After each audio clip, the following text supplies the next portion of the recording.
एक तर आतापर्यंत माझ्याकडे कुठलीही तक्रार प्राप्त नाहीये। मला सकाळी अंजली दमानी यांचा फोन होता।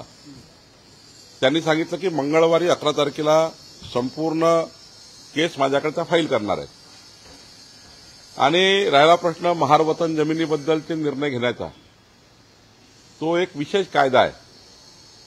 आपल्याला चेक करावं लागेल की महार वतन जमिनीच्या कायद्यानुसार झालाय की नाही झालाय। मुद्रांक शुल्क माफीचा किंवा देण्याबद्दलचा कायदा आहे। उद्योग विभागाने कुठल्या सवलतीखाली त्यांना ती सवलत दिली आहे ते उद्योग विभाग तपासेल, कारण आम्ही जेव्हा एमआयडीसी प्रकल्पाच्या नावाने कुठला आयटी पार्कच्या पॉलिसीमध्ये किंवा उद्योगाच्या पॉलिसीमध्ये एखादं बेनिफिट दिलं असेल, ते बेनिफिट नियमाने दिलं आहे काही उद्योग विभाग तपासेल। कारण आम्ही या ठिकाणी आयटी पार्कला जे काही धोरण आलं होतं आयटी पार्कचं किंवा उद्योग विभागाचं, त्यावेळी मंत्रिमंडळाने काही त्या ठिकाणी सवलती जाहीर केल्या उद्योगाला। त्या सवलतीमधलं ते आहे का किंवा त्या सवलतीमध्ये नाही आहे किंवा परस्परच त्या ठिकाणी काही केलं गेलं, याचा नक्की पूर्ण तपास करावा लागेल असं मीडियामध्ये आलं आणि मी त्यावर बोलून दिलं। त्यापेक्षा 11 तारखेला अंजलीताई दमानी माझ्याकडे घेऊन येणार आहेत, त्यावर माझ्याकडे मी हिअरिंग लावेल, तपास करेल आणि प्राथमिक समजा आमच्या अधिकाऱ्यांनी, महसूलच्या अधिकाऱ्यांनी महार वतन जमिनीमध्ये काही गडबड केली असेल ते मला बघावं लागेल आणि आयटी संदर्भाने मुद्रांकाबद्दल, जरी मुद्रांक माझ्याकडे आहे तरी आयटी संदर्भाने काही सवलती त्यांनी दिल्या आहेत का तेही बघावं लागेल।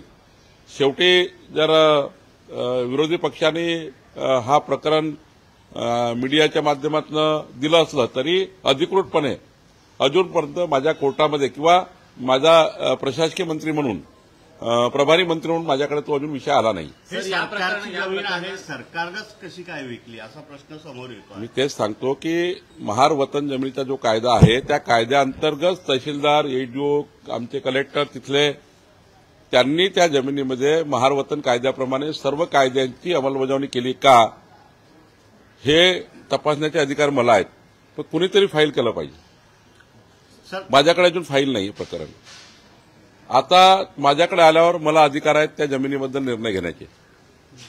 कॉशी ज्युडिशियल घ्यायचे अधिकार आहे आणि प्रशासकीय अधिकारी आहेत, त्यामुळे ते करता येईल। पण जर नियमात दिली असेल तर मग मला माहिती नाही।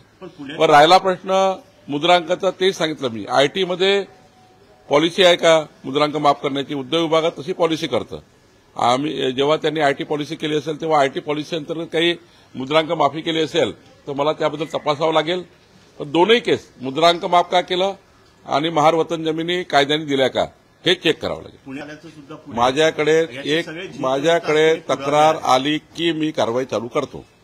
मला अंजली दमानी यांनी सांगितलं मी मंगळवारी येते, त्यामुळे मंगळवारी कळेल।